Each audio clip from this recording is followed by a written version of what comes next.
was kind of actually dreading this episode just because of the axe, just because of how I just couldn't get myself all excited for like the return of like say Party Poop's like biggest flaw. But this episode kind of made me feel really happy and very much laughing in the same manner that I did for like parental guidance. It was just something about the episode's writing that just got me laughing at every single joke that just kept on hitting. The jokes are with Gummy and Pinky in the balloon. We also had Rutherford and Pinky's interactions with both epic pranking of like, oh no, you broke the epic legend stick of our people. Well, should we celebrate our country now? And then because like, oh no, we can fix it, right? Nah, just pranking ya.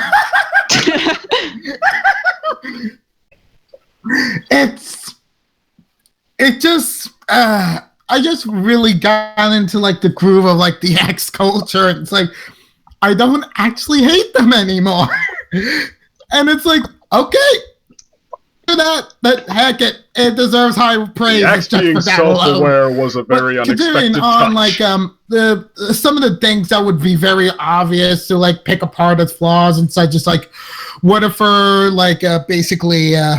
Is very much like we are not going to accept help when you ask of us. And so while the episode suddenly has Pinky actually thinking the same way the Yaks would not be able to accept help with like that very fancy quote that the Rainbow Dash replies like, no pony ever says that. That's because Yaks weren't even in pony culture for a long time. Makes you think, doesn't it? It does. Like this episode, I feel like, while very simple in details and such, it has a bit of subtle writing touches that make it leagues and beyond the first portrayal of the Yaks in the series in season 5. And it kind of makes me feel a bit thankful that people are actually like not just throwing away something that would have been considered like a failed product the first chance they would get, and actually use it to actually be like, hey, I know we kind of screwed up a little bit on the first time, but how about we try it again, but actually sort of try to explain why they are the way they are a lot more often than literally not saying anything at all about the Yaks when they first appeared, which led to people believing them to be extremely douchey jerks in the first place. They're still assholes, though. Yeah. Hey, wait a minute. She can say that. What the hell? This was an episode that was not really that special, but it's definitely worth mentioning. The environments of the Mongolian area was really fun to see, like all the huts, they're having the music, all the traditions, and like Unova said, I really liked the touches in which it showed that they are actually able to take something not seriously. Yeah, smash! Still gonna say survive. They're happy, but there's still some things where it's like, you're still massive assholes. Yeah, they are. Like, why didn't you just explain why you were smashing them? Why didn't you just say, oh, we're just really happy to be here, dude? Yeah, it's not like they just, lied to her saying that small stupid twig was like some sort of relic or something, because they're totally not. It was. Yeah, I don't think it was a lie. I think it was a prank. But the problem is, throughout the episode, their faults really showed into a negative light with the, oh, I can't ask, do that for us, or you can't just do that. That's not how it works. You need to, there needs to be communication, and I feel like that this episode really needed to emphasize the communication. I was just going to say, though, it wasn't really clear the way it was phrased, but I don't remember the exact wording, but at the end, Rutherford said something like, Pinkie Pie helped without being asked, and that showed that she understood the yaks. So that kind of gave me the impression that that's part of their culture, that you help without being asked. That if it's a real friend, you shouldn't have to ask. They should just go ahead and help when they see the need, something like that. I think, and I'm not saying that's a good thing or a bad thing, just an aspect of their culture. Well, there are, for example, some Asian cultures that there's kind of this shtick that you got to do where you don't automatically accept the gift. Even if it's a birthday, you're not supposed to automatically accept the gift because it's considered rude. So it's entirely possible that this could be a relative, like, echo of that particular part of the culture. The problem is it was that this episode, what it really, really faulted on was the fact that it was not very well explained. The entire episode was not very well explained by the time we get to that third act. And, I mean, like, granted, I think, over-explaining can have its own pitfalls. Like, it comes across almost like you're trying to create social interaction on a calculator, like explaining what every moment means very carefully so the audience gets it. It comes across like you kind of just want them to understand what you had in mind in theory. Again, I liked some of these things, like, we have to respect somebody else's traditions, but the issue was that this was getting to a point where it was actually being detrimental to them. Like, there were other yaks that were like, hey, we need help. And Redford was like, bitch, please, get in your corners before I pimp slap you. and it kind of, like, evened out what I would say would be a good moral, because it needs to come from both sides. It needs to, much like in the episode Party Pooped, they needed to both learn something from both sides. In the Yak's case, in that last episode, they needed to have learned, hey, we need to respect these people's traditions as well as enforce our own. I thought it was okay. It was a pretty good episode. I love almost all of Pinkie Pie's episodes. And in this one, it was about communication. So it's an okay episode. I don't think I'm going to watch it again, but I think it was done in a way that wasn't harmful in any way. You know what I mean? It was weird when they just accepted that eating water was a good thing to do. Like, it's just basically water. You're gonna end up going a lot to the bathroom, but you're gonna die. The kids were dying. Everyone was dying. Actually, now that I think about it, everyone was already willing to accept help except the prince, which is stupid. I think they were quite hit at the point that they were dying. It seemed to be a day or so that passed. Well, I'd say 2 days maximum. Passed. I thought that, I thought it was more than a day. No, it was definitely a day. Okay. I don't know. Also, they are really followers of their king. Like, they just follow him in all of his crazy shit. Like, they just went on to eat the snow, hear the snow music that had no music. Snow music. Dance around it. Yes, no music. Quiet, Pink Pony, ruining snow music. That was funny. It was funny when they just scream at her and say all this random stuff. It was, to me, it was pretty funny. And then they just she just went on and went to Ponyville, asked for Twilight's help, and everyone was just like, Pinkie Pie, shut up, we're gonna help you. And she was like, okay, I already explained to you all, guys, this is the plan, even though I don't know if you guys want to go. Pinkie Pie, we already accepted. Here's the plan. So the thing was that we wanted help, but we couldn't ask for help, so we will let you help us if you do it while we do not see it. And he saw Pinky and he says, okay, thank you for helping us, but do not ever, ever, ever tell my town that.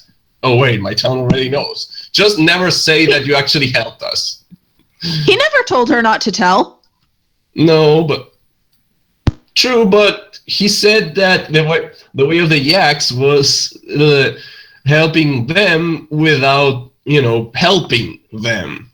If I may. He said helping without asking. He didn't say without being acknowledged.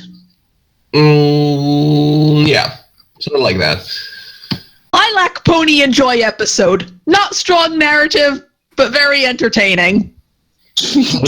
How did you call yourself? Lilac Pony. Lilac Pony.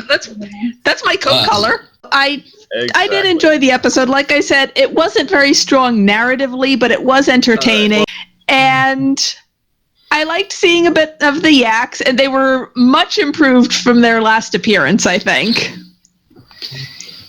And I liked seeing a bit of Yak Yakistan. I always appreciate episodes that give us world building.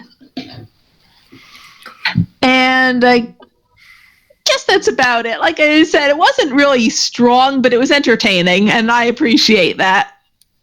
I'm with you there. I mean, I was just, surprised at how not annoyed by this episode I was.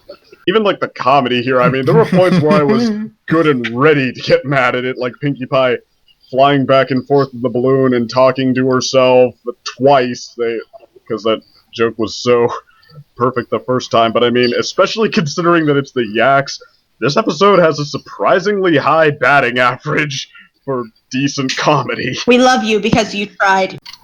No, I guess that's about all I had to say. I liked seeing the baby Yaks. They were cute. Aw, they're so cute. You just want to snuggle them.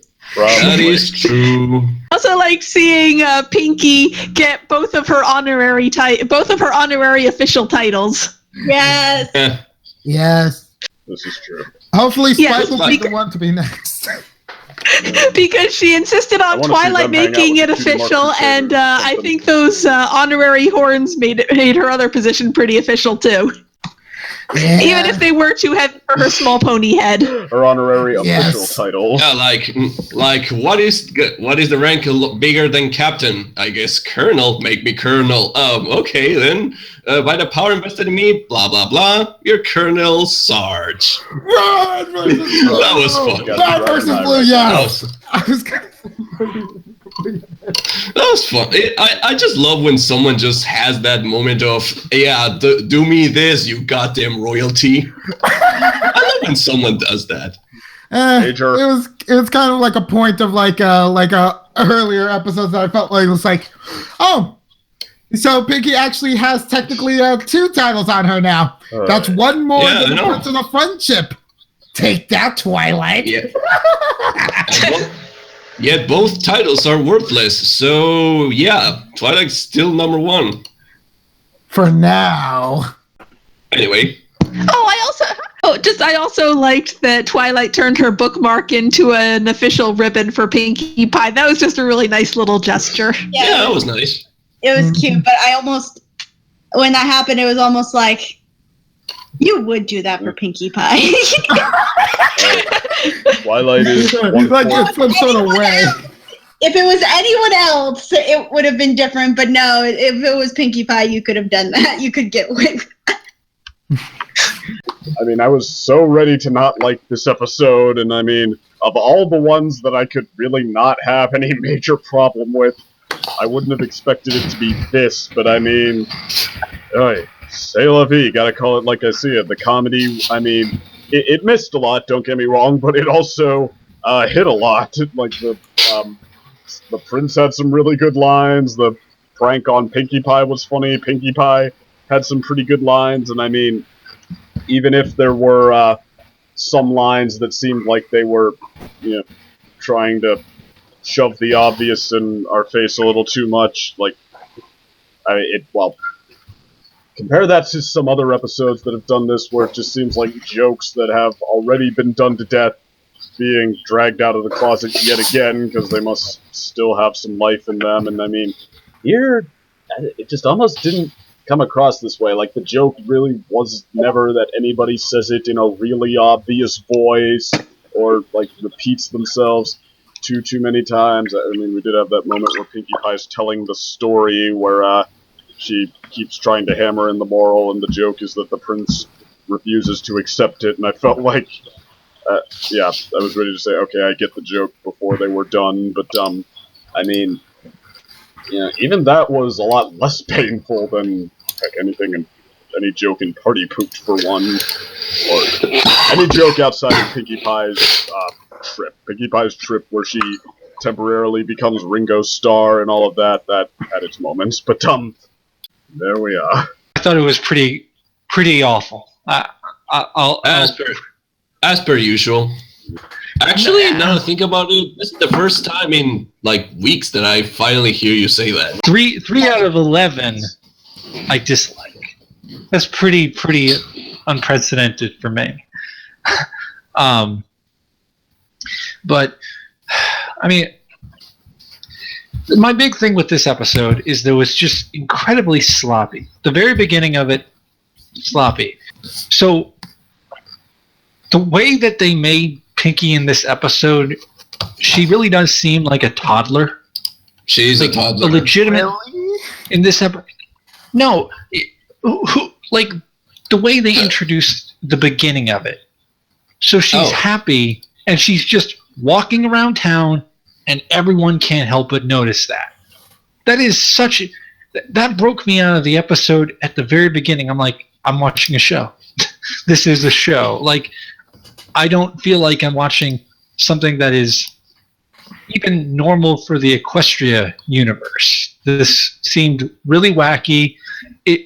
I was really annoyed at how this episode not only opened sloppily like that, but just how it handled Pinkie. I thought it handled Pinkie very poorly. You had instances where she was just being obnoxious and ridiculous, and her friends would just roll their eyes, and I'm just like, I hate stuff like that, because it really does make Pinkie seem like she is, like I said, the toddler of the group. Like, she is so not their equal. And in a previous episode this season, Rock Solid Friendship, it nicely addressed this point and actually told Pinkie, look, you can be a little overbearing, a little obnoxious, so cut it out. And I praised that episode to no end for making that statement. However, this episode is back to the norm where, her friends just roll their eyes and, oh, that's just Pinkie. And most of the entire episode was just the same emotion. It was excited. It was happy. Like, there was no, with the exception of maybe 10 seconds of, oh, it was just, yay. And it really makes Pinkie a cardboard, boring character. Episodes like these remind me why I think Pinkie is my least favorite of the main six, because she's so boring. She's just happy all the time. And I can't, like, most of this episode, she's just happy. And out of all the ranges that you can be in, I think that has to be one of the worst ranges, where you have, like, mostly happy, except, you have those critical moments where you're, like, really, really in the dumps. It's kind of almost like psychotic on some level, how unaffected she was. Like, when they were going through all the yak stuff, when they were going through all the yak things, honestly, Pinkie had the same reaction to all of it. Cool. Ooh, cool. Ooh, cool. Oh, gosh. What am I watching? I'm watching just a record player play the same thing to a bunch of different, circumstances. And then the conflict was like a poorly done apple bucking season. Apple bucking season already did the You need help, but you're not willing to accept it. Line. In fact, that episode even used the same terminology. Let me help you. No. Same thing here. And unlike that episode where there was actually a kind of satisfying end to it, and it, there was an arc that went by. The only arc that went by was with Pinky realizing, hey, these yaks just can't be reasoned with, so I'm just going to do it, secretly. And that was the end of it. Like, then the yaks were like, oh, thanks for doing that. Now you understand yaks. Here's your honorary yak helmet. Yay! And that's the end of the episode. It was a repeat conflict that was more poorly done than its predecessor. Pinky had very little range to her. It was mostly just happy. She was obnoxious, and her friends just rolled their eyes and acted like, oh, this is just Pinky. It doesn't matter. And it opened very poorly. Very sloppy execution. I don't think I've seen sloppier. Well, no, I have. I have. No, I've definitely seen sloppier entrances, but this was definitely up there in terms of a sloppy entrance. So yeah, that's all I have to say. Like, in gist. Any thoughts on what I just said, or? Yes. I just want to bring up, it was the fact that you mentioned like Pinky was happy mostly throughout the episode.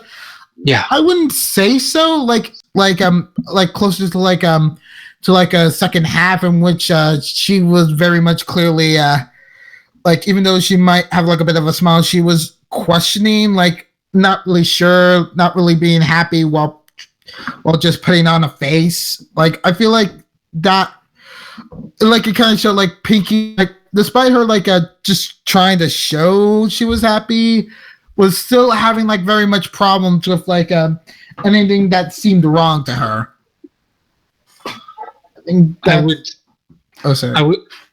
I would say that she had her moments, but they were few and far between. You'd have this and you'd have that, but even then, she hit it. So it was like I wasn't really seeing Pinky. And to be fair to Pinky in this episode, this type of conflict doesn't really, like, you don't need to focus on the person who is reacting to it. You have to focus on the person who is undergoing it.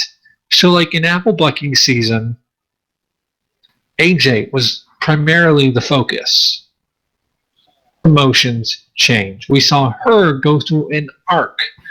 And granted, you could say the same thing for Twilight, but the episode wasn't really focused on Twilight. It was focused on AJ. So if this episode really wanted to do this asking help thing correctly, which honestly we didn't need another episode touching on this conflict, it should have focused more on the yaks. But you want to know why it didn't focus on the yaks? Because the yaks have very little emotion. All they do is yell. I am happy. I am sad. I am angry. Like, you can't really see. I mean, even facially speaking, you can't even see their eyes. You can't even really see their face much. Was one of the things that they used with the apple bucking season was they showed AJ's face and they showed her eyes and they showed her becoming more fatigued. In this episode, because of the way the yaks are done, just as a species in Equestria, you can't really work with that. I mean, you can't see their face very well. You can't see their eyes very well. They don't really emote much at all. I mean, they're very like blunt with what they think or feel. So this episode should not have been attempted because it was not a good attempt. It was not even like I don't even think this thing would have worked if everything went well. Because if everything went well, then you just would be asking yourself as an audience member even more the question, why did they make this episode? We already had an episode touching on this topic.